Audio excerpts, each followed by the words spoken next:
What's going on, guys? I wanted to bring this video because I want to give an update on my pec tear. My pec tear injury that I had just about a year and a half ago now. I still got questions on it, and people are actually going through the same stuff I did.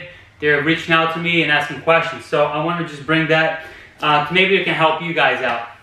So I had my injury about a year and a half ago, right about now. In my case, what happened to me is I was doing weighted dips.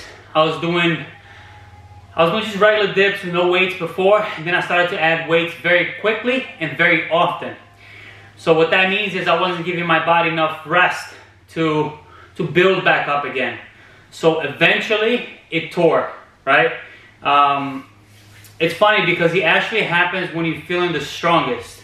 When I talk to people that have had some type of like tear, injury, kind of like that, they tell me they're always feeling their best. That's because you've caused so much damage, right, to the tendon over time that you're not given enough time to repair. So you have to be able to rest. You have to go easy on your training. I know we all want to get better faster, but you have to do it a certain way. Otherwise, this can happen and this sets you back. Anyways, let's go back to now, fast forward a month and a half. Are there any things that I can't do that I used to do before, right? I don't think so. At this point, I do everything that I used to do before the injury, but obviously I have not done weighted dips. I do dips, but every time I do certain movements, it's always in my head, and it's a mind trick thing too, because you're so hyper focused on the injured side because you actually feel it when you do motions. You feel it because it's a little bit tighter than the regular side, right?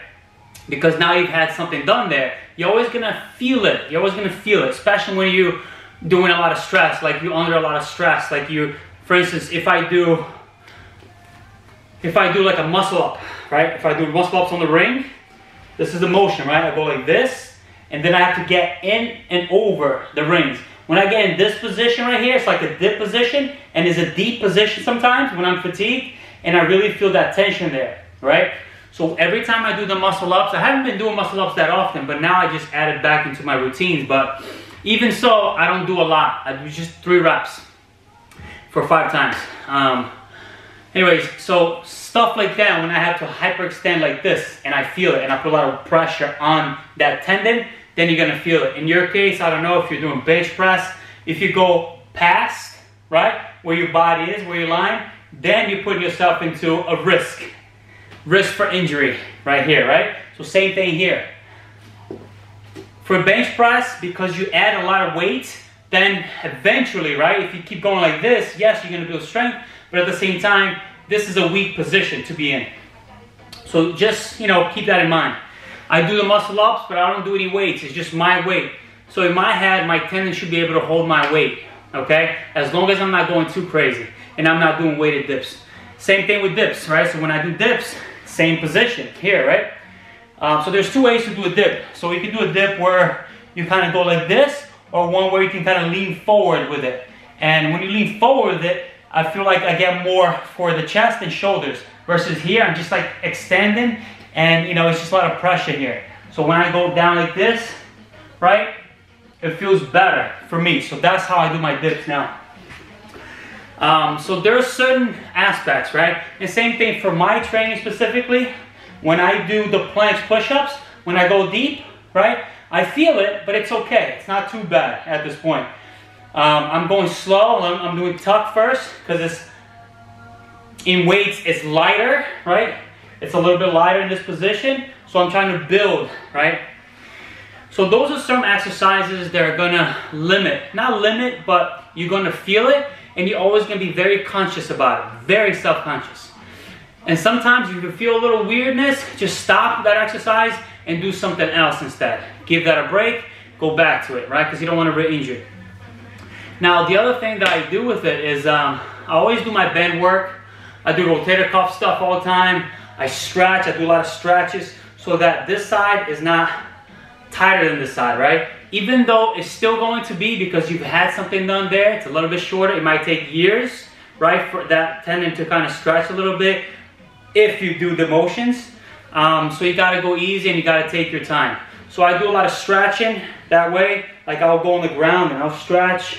What else do I do? I take the bend and I, like you know, those body bands, I put it behind, like on a bar, and I go in front of me like this, and I put it so that you can pull my arm backwards like this.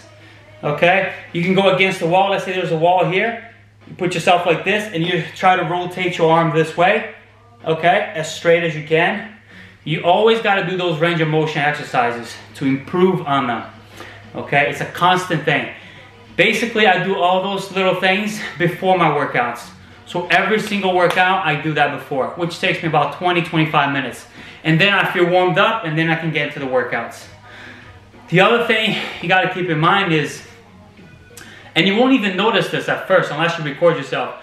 When I started to do just regular push-ups, I was doing push-ups like this, right? You see the difference versus being like this in the center? I was like this because I was compensating. I was afraid of this without even thinking. I was doing push-ups more so in this arm, like this, until my physical therapist, he's like, hey, what are you doing? And then I recorded myself and I was like this. So you always got to keep that in mind. Always focus on that. Okay, but yeah, there's no limitations, right? You just have to really take your time, and it's gonna take time. Like, I'm not talking about months. It's gonna take years for you to kind of, you know, rebuild that. Okay, because remember, the tendon takes a lot longer to repair than a muscle, right? Because the muscle has a lot of blood flow, whereas the tendons is not so much, right? So you really have to go easy. Do all the range of motion exercises that your physical therapist is going to teach you, and keep going. It's okay. It's going to get better. When it first happens, you're so scared, you don't know what to do, but it's going to be okay as long as you take rehab very serious and you continue to rehab. It's a lifelong now. Now you continue to rehab. Because if you don't do, then guess what? This side's going to get tighter, tighter, tighter, and you won't be able to do something. So when you go to do it, you might snap it again because now it's really a problem, right? Or you're going to overcompensate with the other arm and injure the other side. That's what happens a lot of times. Anyways, I just want to give this update to you guys and hope this helps.